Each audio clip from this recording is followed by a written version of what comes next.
ত্রিপুরামথাও তারা 40টার মতো আসনে তারা প্রার্থী দিয়েছেন। আজকে সকালে ত্রিপুরামথার চেয়ারম্যান মাননীয় প্রদ্যুৎ মানিক্য কিশোর আমাকে ফোন করেছেন, আমাকে বলেছেন আপনার জয় নিশ্চিত, ত্রিপুরামথার সমর্থকরা সবাই আপনাকে ভোট দেবে। বলছেন আমাকে সবাই ফোন করতেন, সাবরুমে প্রার্থী দেননি কেন? প্রদ্যুৎ মানিক্য কিশোর বলেছেন জিতেন চৌধুরীর মতো প্রার্থীর বিরুদ্ধে আমি প্রার্থী দিতে পারি না।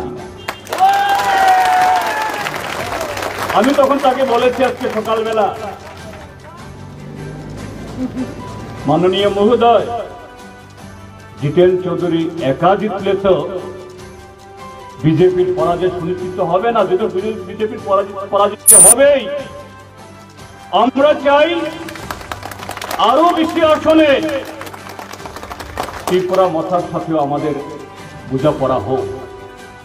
তিনি বলছে তাহলে আমাকে একটু সময় দিন, আমি আপনার সন্ধ্যার মধ্যে আপনাকে